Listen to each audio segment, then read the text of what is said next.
Thank you. And now to introduce our speaker for the evening, Michael T. Searcy is an associate professor of anthropology and archaeology in the Department of Anthropology at Brigham Young University.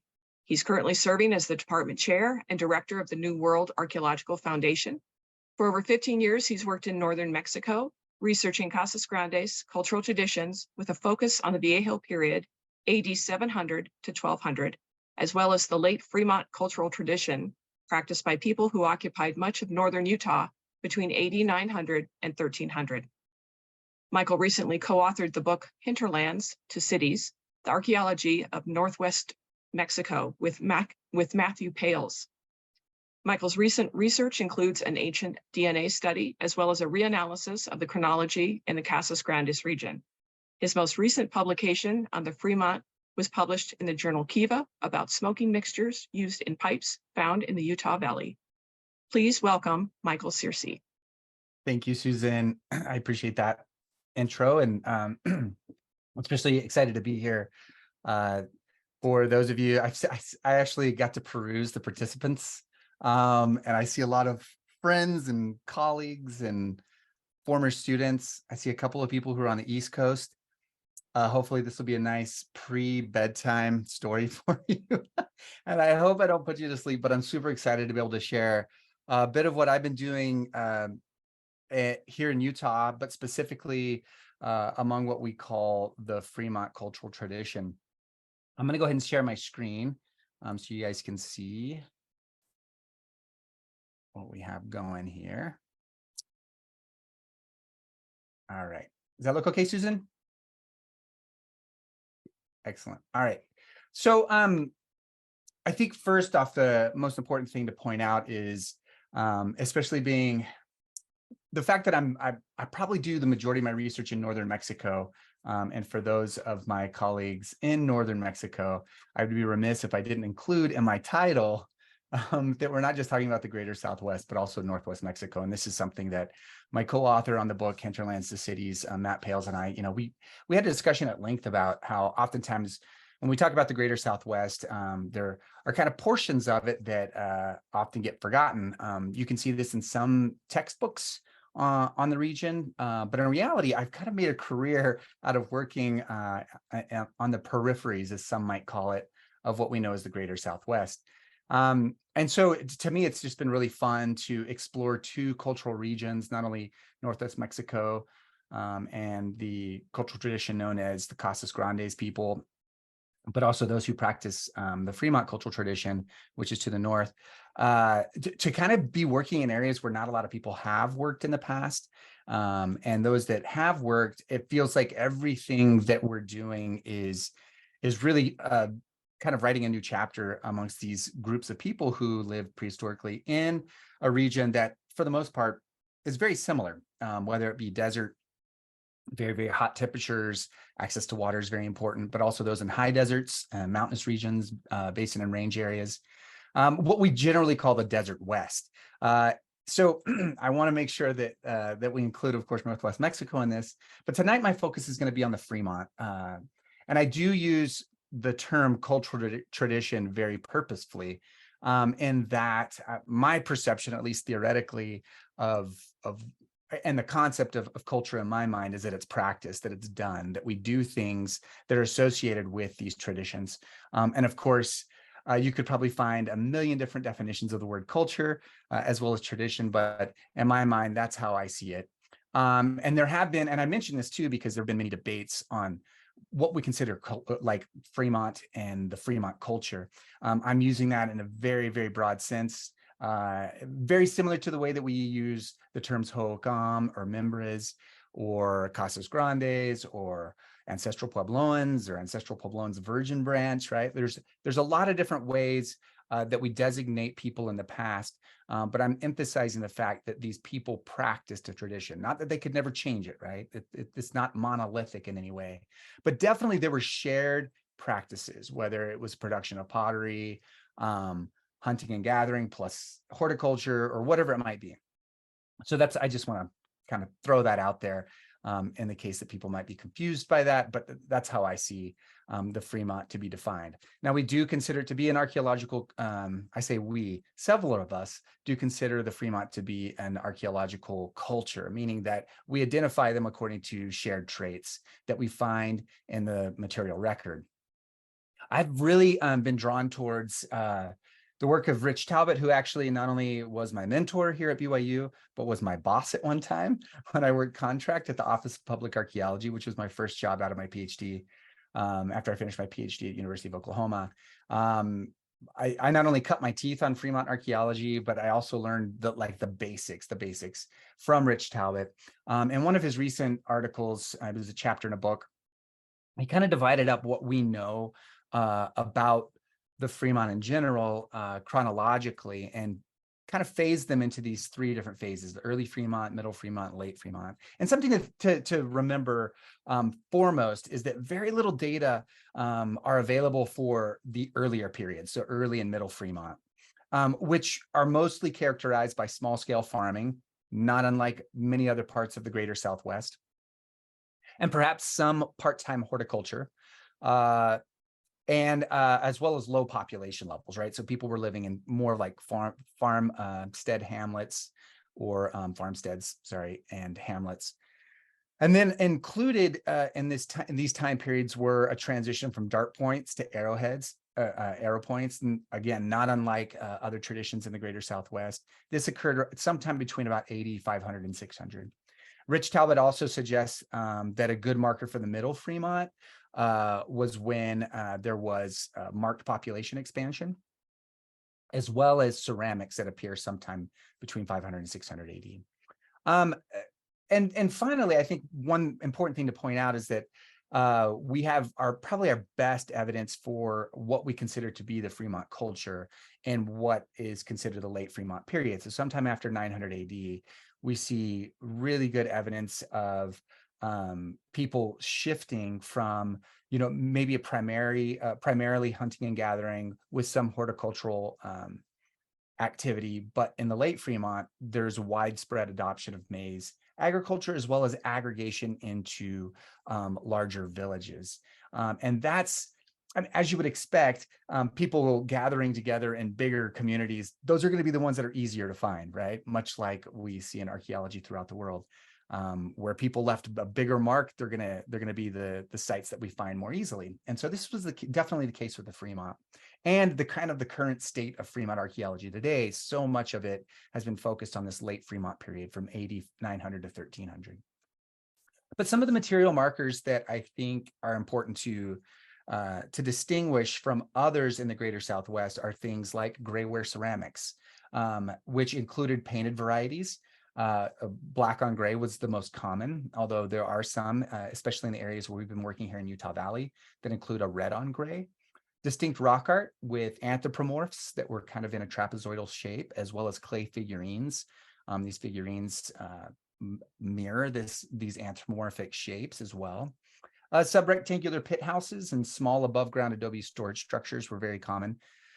Especially after 900 AD. The above ground adobe structures, we think, may even be a manifestation as late as 1050 AD. So these are just a few of the things. And here are some images of those.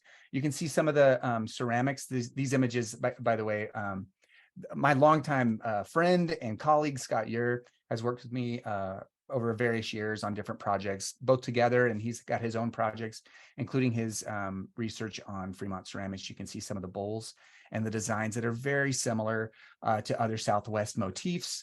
A lot of interlocking spirals and scrolls, checkerboard patterns, dots, triangular and geometric shapes are primarily what you see on Fremont ceramics that are painted. You also can see the water jar with applique, which is another common decorative type on Fremont ceramics. Again, most of these are graywares. You can see a couple, and these are black and white photos, so I apologize. I should have included more color ones, but I'll give you those later when I show you some of the artifacts we've been finding in our excavations. You can see a couple Fremont figurines, and then just here to the left and bottom left of that, you can see rock art that's representative of those anthropomorphs that are very common and very specific to the Fremont region. A couple other interesting things to note are things like leather moccasins that have been found. Again, these aren't I'll just say they're not widespread as you would expect, unless they're found in places where they preserve well, like cave contexts, which we do have evidence of that.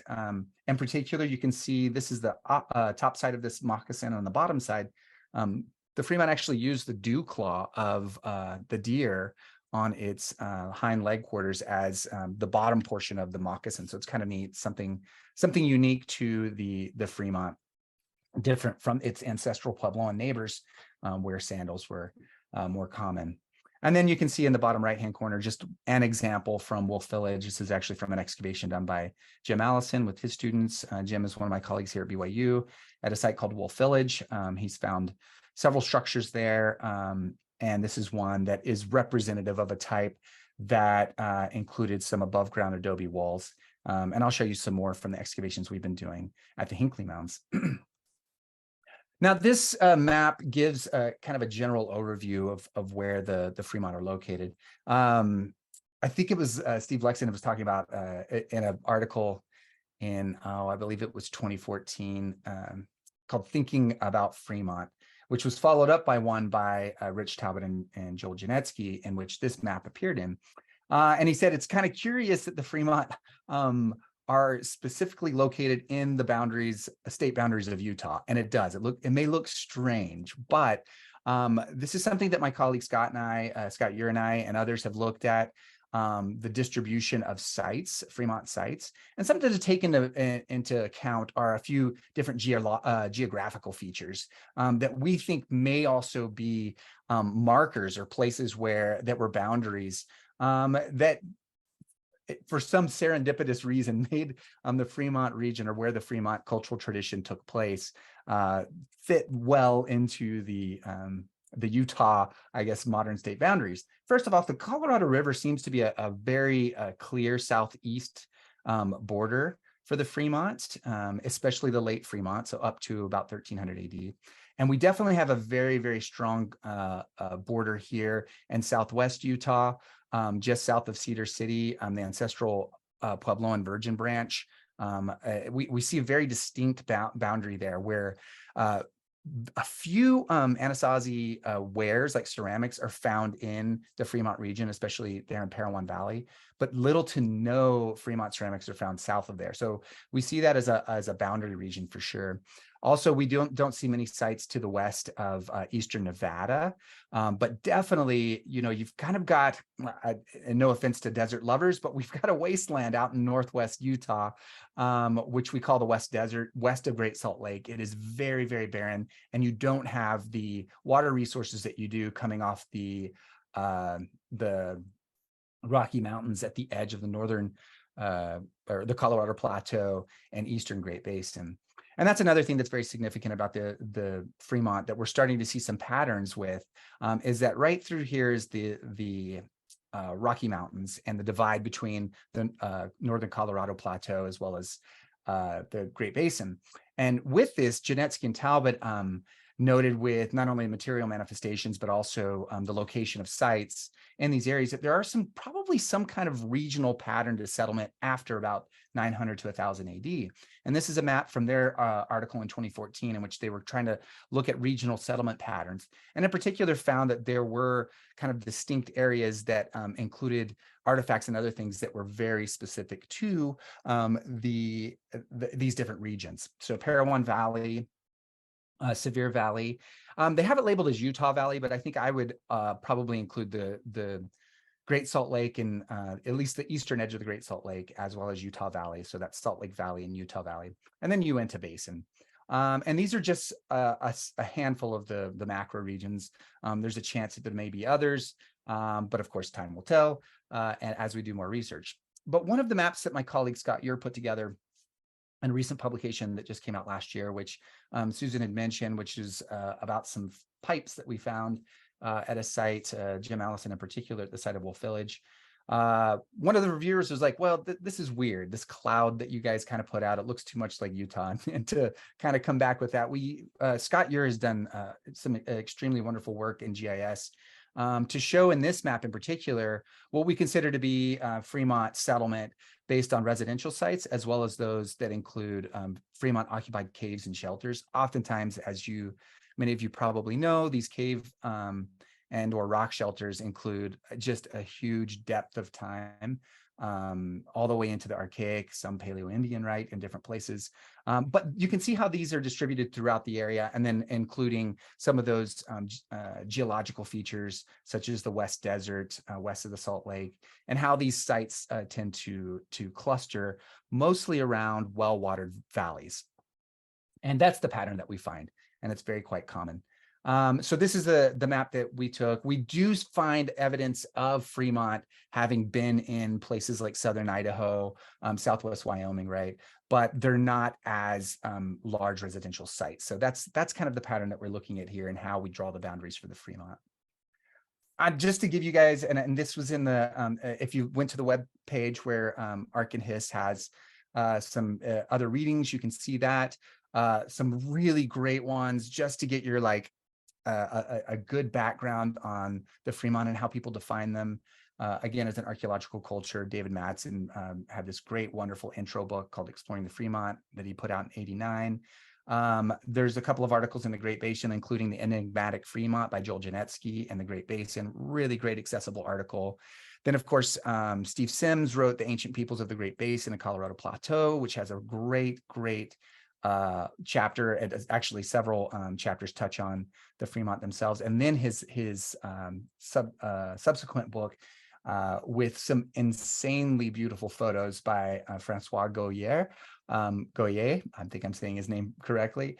Traces of Fremont includes just a really great overview of the Fremont. It's also a great one to put on your coffee table if you want to show a little bit about what's going on up north in the greater Southwest.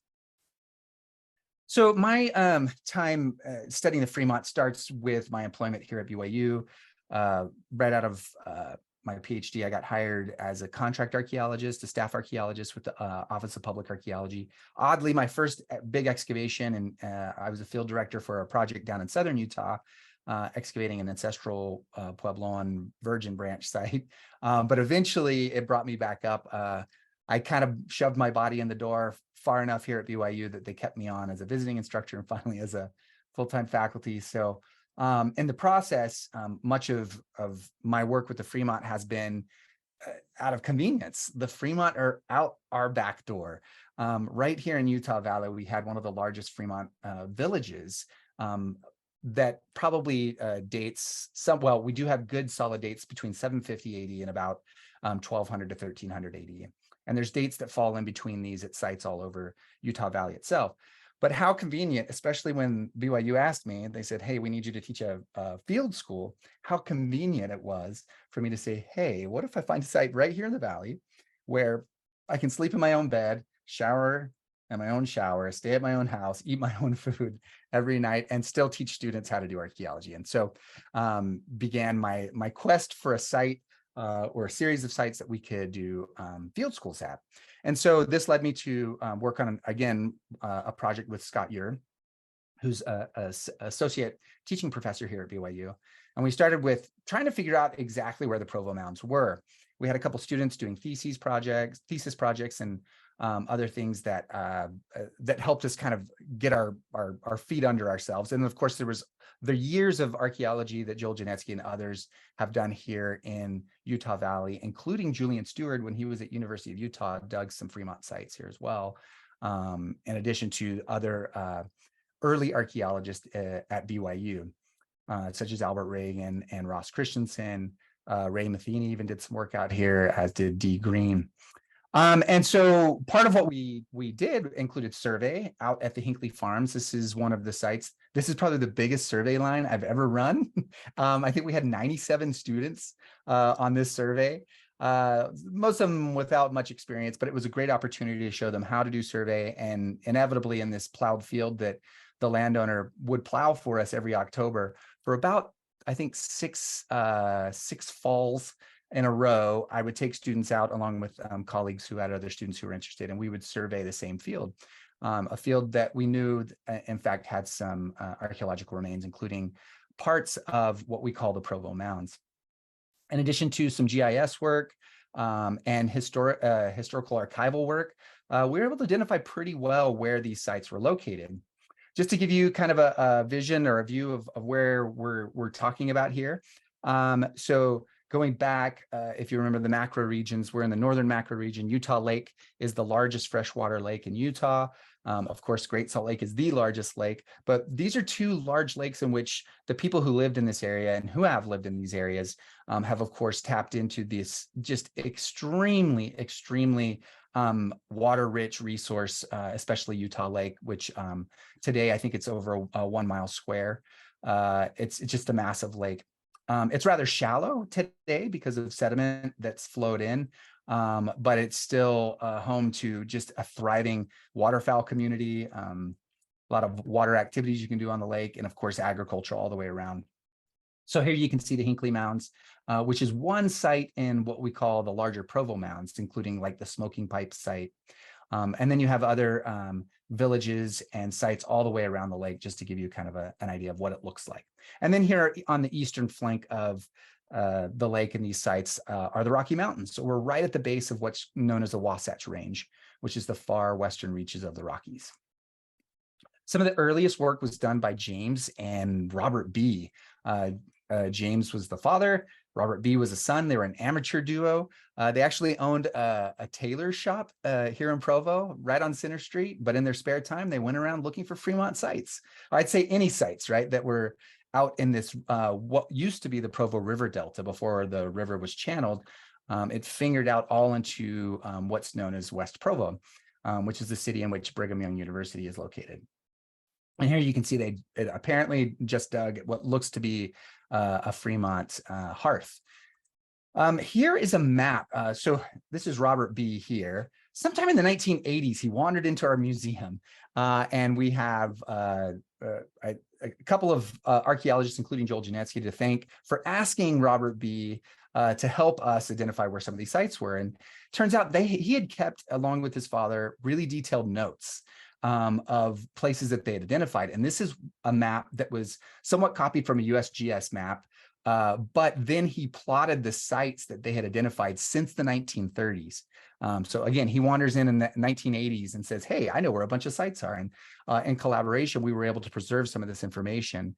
And this is the original map that he devised and put together for us in the 80s, along with site numbers and letters that are associated with a notebook, a series of notebooks that we have in the museum. And so doing some archival research, we were able to identify not only the fact that there were a ton of sites, over 120 sites they recorded in the Provo River Delta, but we're also able to take those and compare them to urban sprawl to see how many of these sites were actually accessible, which again helped us to realize that, as you can see here in the upper right-hand corner of this map that Scott Ure made, which was published in an article he did in 2009, much of this is residential now. And you can see these dots that are open circles.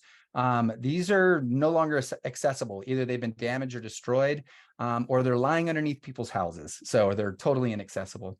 Others have been damaged or destroyed by agriculture or by commercial expansion. So this is where the Provo Airport lies. And you can see several of the sites that the bees found lie now underneath the runways at the Provo Airport, which is continuing to expand. So the area we were really interested in and focused on includes these sites right here, which lie on the property known as the Hinckley Farms, which extends approximately from this area right here all the way to the lake, or what's known as Provo Bay. And what's awesome about that is that the Hinckley family has done a really good job at preserving a handful of these sites and have allowed BYU to excavate there since the 1940s. Here's a view from the east looking out towards the lake, towards the west. In 2013 and 14, Provo City began to, knowing that the airport was going to expand, they decided that they were going to also build roadways that would create a corridor between the main highway, I-15, which extends all the way down to Nevada and up through Idaho, but then over to the airport in this region. And you can see being next to the lake, this would have been a prime location for farming, as it is today in much of these areas. But we also see another problem, and that's urban sprawl. Here you can see all of the houses that are being built. Now houses are extending into these areas. We also have the airport and other areas being built up. And we continue to lose parts of what we know as the Provo Mounds village. And here's Hinckley Mounds proper. This is me standing on top of our trailer overlooking the Hinckley Mounds site, but this is looking east. So you can see you've got this huge mountain range that runs north-south along the eastern edge, not only of Utah Valley, but our site of the Hinckley Mounds itself. A Google Earth view of the site that we've been working at includes not only the field that we've been surveying several times over the years, but also 2 sites that were originally recorded and partially excavated in the 40s, 50s, and 60s. And since then, it kind of lay fallow. Mr. Hinckley, Mr. John Hinckley Sr., who is the current farmer and landowner, has done a great job of preserving the site by just putting farm equipment on it. He also has a large burn pile. And in a way, having all this stuff on the land and not plowing it has preserved the archaeology there quite well. So we developed some research questions, and in particular that were broader in terms of, how does this site play into what we know as the paradigm of the archaeological culture we call the Fremont, right? And how do the Hinckley Mounds fit into that? Furthermore, we wanted to kind of define the northern macro region. And once again, Janetsky and Talbot kind of identified it on that map as Utah Valley. But in reality, what's cool and different about the northern macro region is it is right next to 2 huge lakes. So we not only have lakes, but really rivers that feed these lakes, but also these huge marshlands around these lakes. So we wanted to define this further in how it differed from other regions in the Fremont world.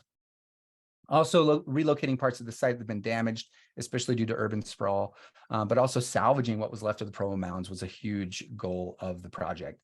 As in this case, we found that probably all, except for what's on the Hinckley Mounds property, are the only mounds that are accessible or aren't underneath or parts of the city that have been sprawled out. And then we wanted to develop a working chronology of the site. So we started digging some test trenches in 2013, so about 10 years ago, including these 4, not only across what was originally identified by Christensen as the main mound, 42 UT 112, or Mound 1. This is Mound 2. But in the process, we found a lot of really, really good archaeological deposits. And then after doing an excavation in 2015, I went back in 2023 in preparation for our field school this year and put in 6 other trenches in between the areas where we found significant archaeology, and found yet another area that was pretty rich in archaeological deposits. I pulled a Google Earth image off recently, and you can actually still see these trenches on Google Earth after I excavated them in 2021. And to our surprise, we found some really, really wonderfully preserved archaeology, including those structures that are pretty common to the Fremont, such as these subrectangular pit houses. You can see here, stretching to the west, a large ventilation shaft that circulated fresh air into this pit structure that included a hearth and several floor features, such as subfloor pits, and then 4 main support posts.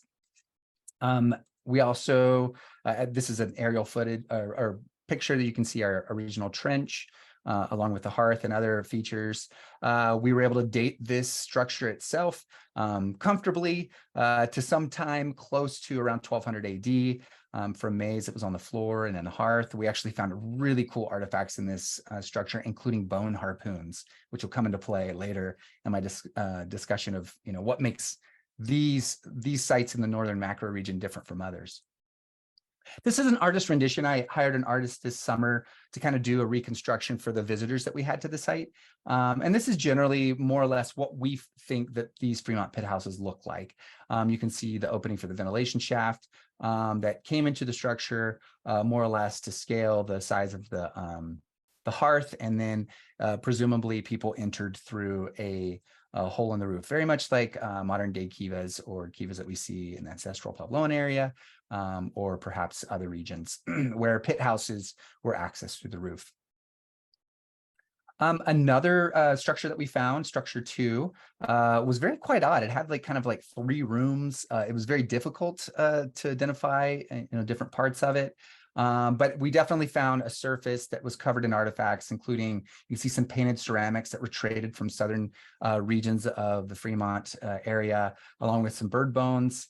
You can see here an overview of this kind of 3-room structure, 1, 2, and 3, which we think was built with contemporaneous, that they were contemporaneous, as the radiocarbon dates show somewhere between the late 1100s, or sorry, excuse me, early 1100s to mid 1100s, in which this structure was occupied, and or a couple of different structures. Again, we have that radiocarbon era there, plus or minus 20 to 25 years.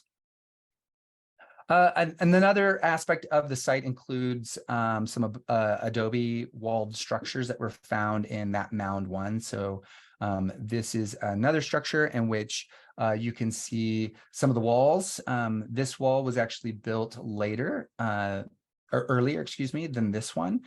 We also found these breaks in the wall, so it kind of looked like they were mounding adobe in these little brick-like sections.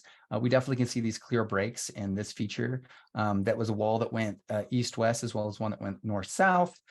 Very poor preservation, as probably this, what was likely a storage structure, surface storage structure, sat out and decomposed over time. But at the same time, the excavations in 1946 by Ross Christensen, he excavated parts of this and just left it open to the elements. So we think a lot of that had to do with poor preservation, or why we had poor preservation. But here you can see the walls very clearly.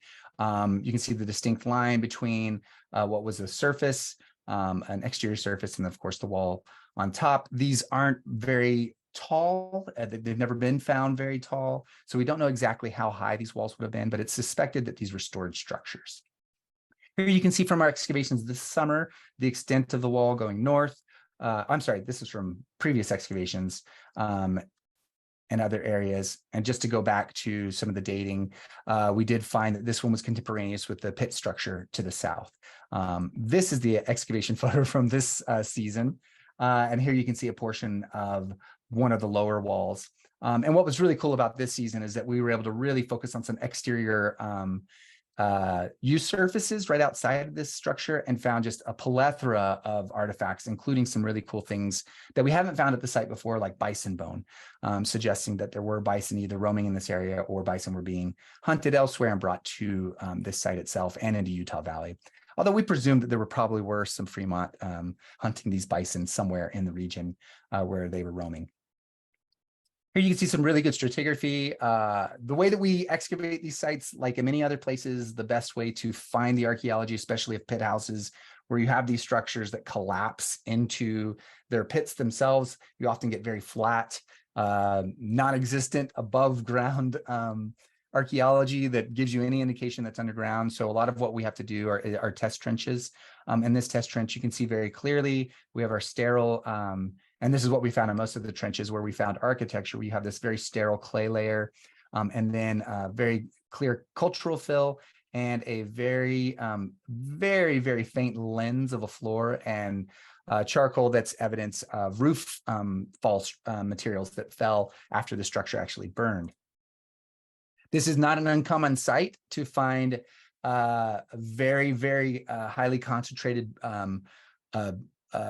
concentration of adobe that's been burned. So the mud that was on the top of these Fremont pit houses, if and when the structures burn, also cooks and bakes that dirt and mud that was on the structure.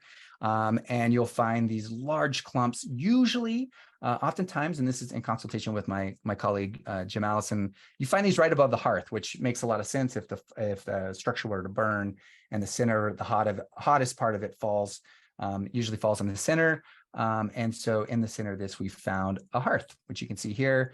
This is it in the progress of being excavated. Beautiful clay-lined hearth, artifacts all around on the floor and other areas. Unfortunately, the floor wasn't very well preserved. This wasn't very far underneath the surface of the natural ground surface today.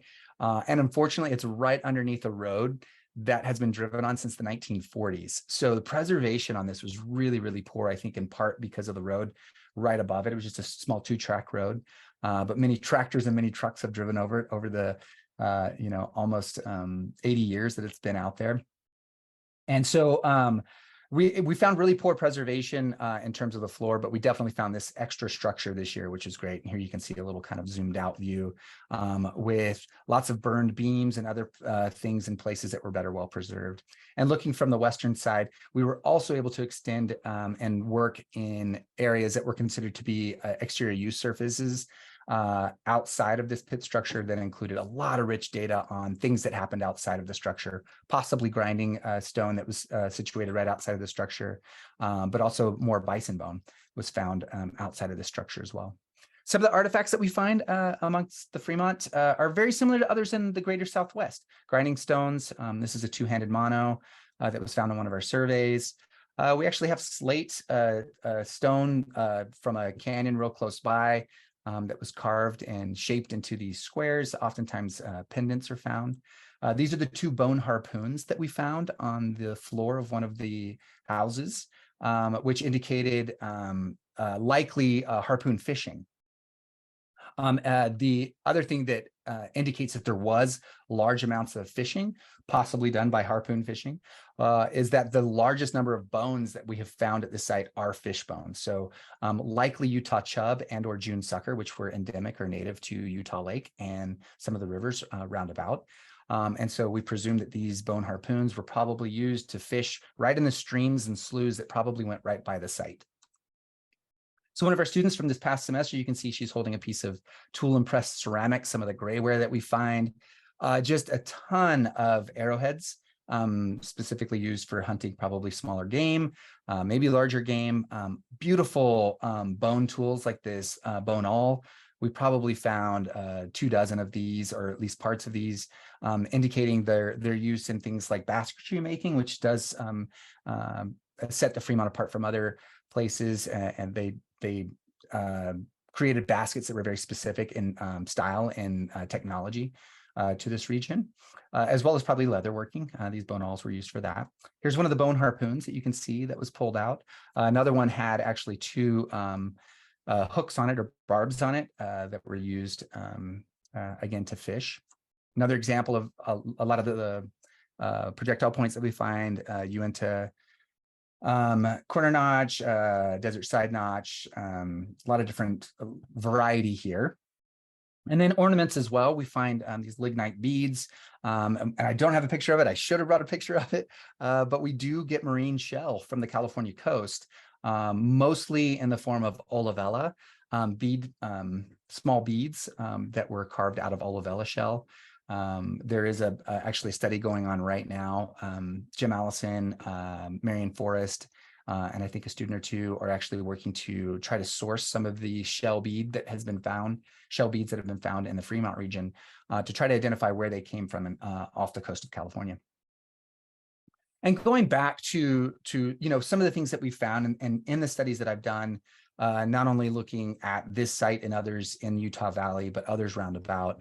Again, we wanted to kind of identify what makes the northern macro region of the Fremont different. So again, think about Mimbres, think about Hohokam, think about ancestral Puebloan. Within these larger groups, you have regions where people practice things a little bit different. And what we find different about the northern macro region is, number one, the access to lacustrine resources.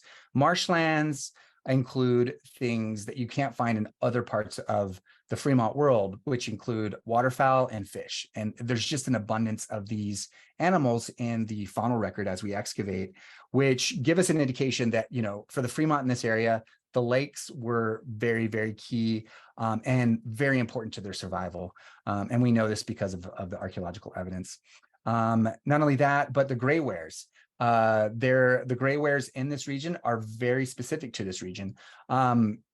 Different from a lot of different from many other regions in the greater Southwest. Fremont ceramics are identified by their temper, which is quite difficult to do. I need to reacquaint myself with this, but those who study Fremont ceramics, like Scott Ure, Margaret Linus was one who knew Fremont ceramics very well, and of course Lane Richens. I consider them experts on the Fremont ceramics. Katie Richards and others have been doing research on them as well. The temper is what indicates or distinguishes it from other regions. And that's in part why these regions on this map are distinct. We find these tempers specific to these regions, and that and Great Salt Lake gray ware is very different. Finally, we also only find the production, or at least we're assuming the production of Great Salt Lake red on gray to be found in Utah Valley and Great Salt Lake valleys. We have some more work to do on that, but at the Hinckley Mounds site, we found a significant number of red on gray pottery, which has some of the similar designs as other black on gray, black on gray designs in other parts of the Fremont, but again, with a red paint instead of a black, which is really interesting. And finally, just to conclude, one of the things I'd be remiss if I didn't mention not only the collaboration of our wonderful landowner, Mr. Hinckley, but also the public who came out to support us. This site is in the public eye. It's right across. This is an older photo. Right now, there's a huge airport terminal here. Airplanes were taking off and landing. There's a helicopter school right across the street from us. This is now a major thoroughfare in Provo, and so we had people driving by every day. So we've actually made it a part of our excavations at the Hinckley Mounds to invite the public out. And Mr. Hinckley, the landowner, has been so generous in allowing us to do that. Here you can see a group of fourth graders. Here in Utah, fourth graders have a unit on Utah prehistory and history. And so we invited fourth graders out in 2015 and had over 600 visit the site as part of their curriculum. So not only did they learn about the Fremont in their classrooms, they got to come out and see an actual excavation. And it was just highly successful, both in 2015 and 2023 this past year. So much so we had, I think, over probably 2,200 visitors and volunteers over the 2 field seasons that we were out there. Had groups of Boy Scouts come out, earn their archaeology merit badge. 2 groups even spent the night at the site. We allowed them to stay in our big old army tent that we have set up. And we also had a media day that was super, super successful. Students got to interact with the media, got some experience, not only talking about what they were doing, but also sharing with the public who the Fremont in this region were. And I can't tell you the number of people who came through and said, I had no idea that this place was even occupied anytime before the Ute occupied this area, which were the modern groups of people that the frontiersmen, especially the Mormon pioneers, encountered in the late 1800s. Again, a couple of the stories that came out. And again, one of the most wonderful things that we were able to do was to share with the public the joy of finding artifacts and learning a little bit more about the people that lived in the exact same place where they live.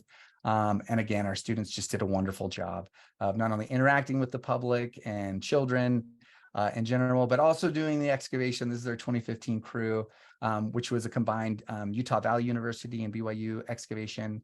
And then this year, this is our crew from both BYU and Weber State. And so that gives you just kind of a background on what we've been doing and how it factors into the Fremont cultural area in general.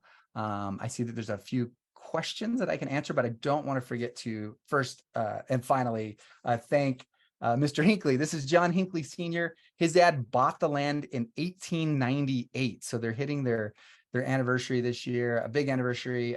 He has just been so gracious in allowing us to come out year after year to work at the site, giving us full access. His daughter, Annie Robichaux, has been awesome too. And then I cannot forget to thank my collaborators, Scott Ure and Dave Yoder, who's a professor at Weber State. We've been working out here for over a decade now, and it's just been a blast working with not only friends from grad school, but now collaborators and colleagues. So with that, thank you very much. Wonderful. Thank you, Michael. That was fascinating. How fun. All right, we're going to take a few minutes to answer some questions. And Mike, I can read them for you, or if you want to take a look, and we have a couple of questions. The first one that came in was asking, what do we know about interactions between Fremont people and ancestral Pueblo people in southern Utah? Yeah, that's a great question, and a big question, right? I wrote an article with Rich Talbot, and we actually explored that a little bit. We found one of the clearest boundaries between ancestral Puebloan, the Virgin Branch, and the Fremont to be somewhere right between, I would say the Parowan Valley and south of that, which is the Virgin River Valley through there. And so we know that there was a clear boundary there. But interestingly, a little bit to the east, Joel Janetsky, Rich Talbot, Office of Public Archaeology, and others who've worked in what's known as the Escalante, Grand Staircase Escalante National Monument, found some really fascinating sites like Arrowhead Hill and others where they find a mixing and meshing at the borderlands region of both sites that had both ancestral Puebloan and Fremont characteristics.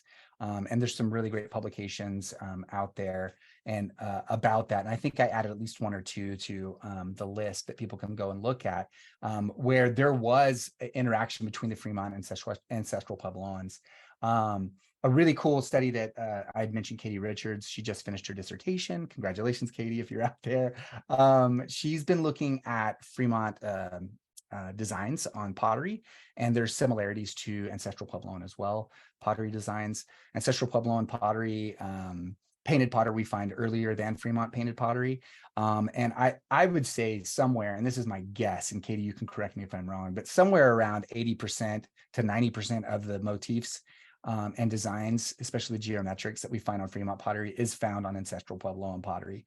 So they're very clear connections between the areas, but we need a lot more research to be done, especially between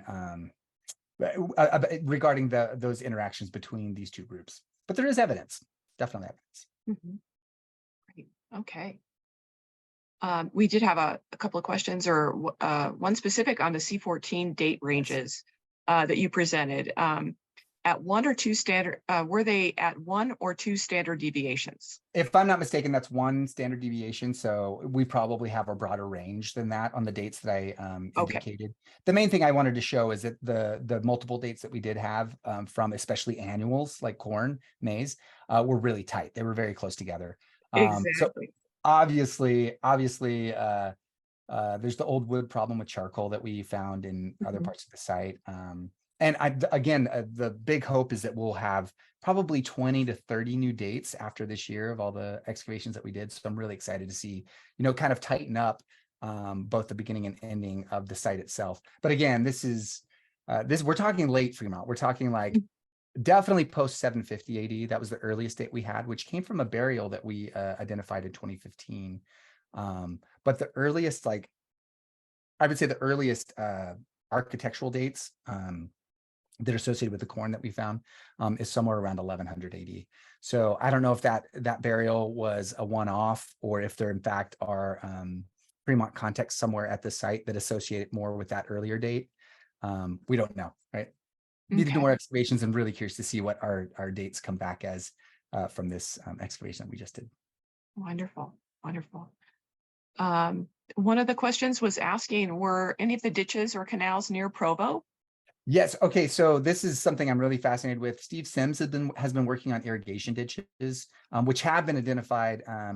I think not only in northern Utah, but also in the northern, I guess, Fremont region, but also in southern parts of the Fremont region. I have yet to know of any in Utah Valley itself, but I wouldn't be surprised. The really crazy cool thing about Utah Valley, though, is if you lived anywhere close to the lake, and again, in any of the river deltas of the rivers that come out of the mountains, there probably was no need for irrigation. There have been years where we've excavated and the water table is only 16 inches underground. Other years it's been 6 feet underground, right? Especially with our drought recently, the water table's been much lower. But we also have to remember that the Provo River, as it is channeled today directly into Utah Lake, wasn't like that before. So there were streams and sloughs. And we suspect that people were planting their corn right along these streams and sloughs where water was probably accessible, either by irrigating those small plots and fields or just dry farming with the roots possibly hitting water table some years because of how high it can be found. Mm-hmm. Cool. Very interesting. We had a question about the rooms. They said, is there any evidence that the rooms were ritually burned, like some from the Jornada region of New Mexico? Yeah, and ritual burning has been really well recorded in other parts of the greater Southwest. Definitely, I would say we have purposeful burning. Question is whether or not it's ritual, right? Definitely, like one of the sites that I excavated with Jim Allison at Wolf Village, the largest Fremont communal structure ever identified, also known as central structures. My colleague Scott Ure just recently published an article on central structures in the Fremont region. It's actually in a chapter in a book, but essentially it was over, I can't remember. It was massive, 850 square feet. Yeah, I'm going to use feet instead of meters, but it was huge. It was very large. But it looked very much like it was purposefully burned, possibly ritually burned, and that there were very few to no artifacts on the surface of the floor. There was this very thin, very clear, like dusty, red sandy layer that indicates that it was very clearly burned. And then not only that, but the roof structure, when it collapsed, fell in a pattern where you could actually see the pattern of the structure of the roof, which is kind of a wagon wheel pattern. And it had two entrances, or at least it's suspected that there were two entrances. And so, yes, there's a very good chance that it was ritually burned. I err on the side of caution, and I'd say definitely purposefully burned. So there's a chance that these were the ones at the Hinckley Mounds as well, which only a handful of miles from the Wolf Village where this larger structure was found. We find structures, as a matter of fact, all three of the main pit structures that we found were burned. Whether or not they were ritual purposeful is to be determined, but really cool to see that. I guess a continuity, right, in practice between the ancestral, or I say ancestral Puebloan, but definitely the greater Southwest. We see burned structures and possibly purposefully burned structures in Casas Grandes as well. We excavated one in 2019 and finished excavating it this past year in 2022, and it definitely had been cleaned out and then burned as the evidence, or the lack of evidence of anything inside, was found to be rapidly abandoned, right? So this may have been a practice that was pan and Southwest. Interesting. Fascinating. We have a couple more questions. There's two that are kind of all related, so I'm going to kind of wrap those together. Okay. First of all, the first part of the question would be, were any of the awls decorated, or were the tops carved into animals? And then the second part of that question was, well, actually, I'll let you answer that one, but to follow it up, they wanted to know the barbs on either side of those two bone harpoons that you showed in situ together. So were the barbs, I guess, on either of those two bones? Yes, there were barbs situ on both of them, but okay. The barbs were in the soil. So it looks like they look like awls, right? But their size and the fact that they're tapered at both ends don't look like the traditional Fremont awls, which typically many of the awls that we find that are complete actually have the epiphysis on the end of probably one of the leg bones of an artiodactyl, likely deer, like white-tailed deer or something, and then a pointed end, right? So you have the joint of the bone and then the point, and that's more common in the awls that we find, unless they've been broken and, of course, carved or worked on that upper edge. So the two bone harpoons that you saw were in fact harpoons, and I can positively say that they were harpoons. They did have barbs. One only had one barb, the other one had two barbs, and they were kind of embedded in the ground. When we pulled them out, then you could see the barbs on them. So yeah, definitely barbed harpoons. And the cool thing about those, my imagination is that they probably had some kind of fiber sinew tied to the end of the harpoon itself, maybe inserted in some kind of shaft. And then that sinew was held with the shaft. And when it was jabbed into a fish, the fish would take off.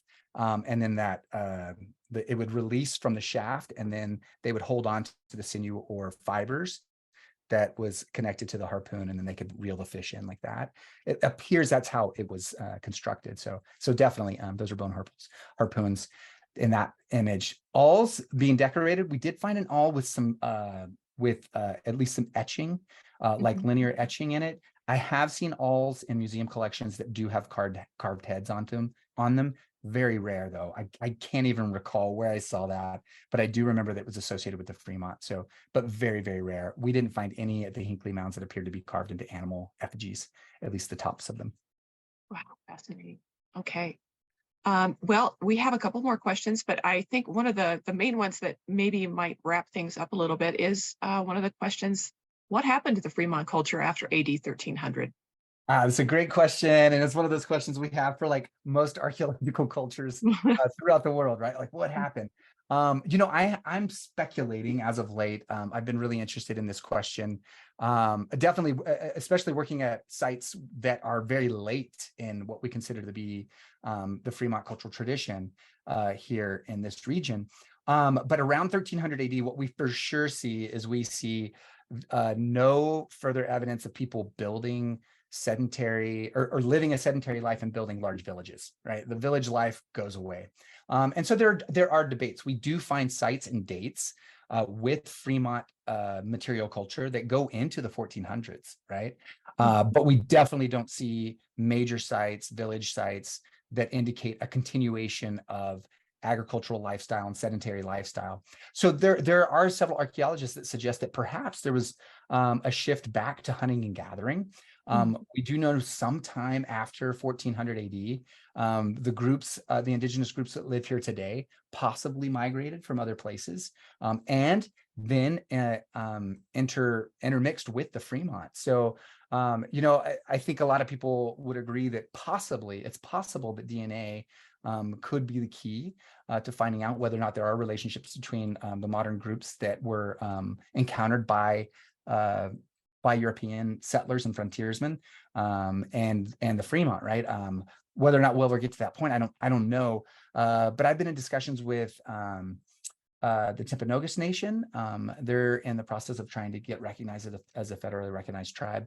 And we've talked about this, and I think it'd be really fascinating. But of course, destructive analysis would be only at the permission and at the request of the tribes themselves. So, but beyond that, I think it has to be pretty certain that there were Fremont still around, or what we call the people practicing the Fremont tradition, when others moved in, and merging together, they probably formed what we know today to be the modern Ute, Shoshone, Goshute, Paiute, and others that live in this region currently. Interesting. Okay, I'm going to get one last question here. Okay. Do you have any archaeological features in Fremont sites that you would interpret as kivas or great kivas? Going back to what I mentioned as what we call either central structures or communal structures, like structures that are obviously kind of overbuilt for, let's say, a nuclear family, and sites that possibly lack those features that you might find and or artifacts that you might find in habitational structures.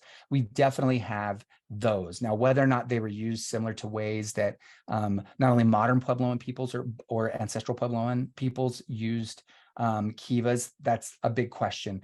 But I will say, in my very limited experience of digging these structures, again, maybe just one at Wolf Village, which again was the largest communal structure. What was fascinating about that structure was after it was abandoned, Jim Allison has identified, oh gosh, it was probably almost a meter thick of debitage of debris that was deposited, and possibly ritually. I mean, it's full of pipe fragments, figurine fragments, just shells, shell beads. It's just full of artifacts, more artifacts than I've ever, in that one structure, than I've ever pulled out of my excavations at the Hinckley Mounds over 10 years. So that in and of itself gives some indication that this structure probably was very sacred and or important to these people, that they continued maybe carrying on rituals and or ceremonies, or even just gatherings right on top of the structure. So there are indications that, in fact, that there may be ritual going on in some of these central or communal structures. Wow. Yeah. Fascinating. Thank you so much, Mike. We could go on probably for a lot longer, but I think we're going to let you go for now. We will close out tonight's lecture.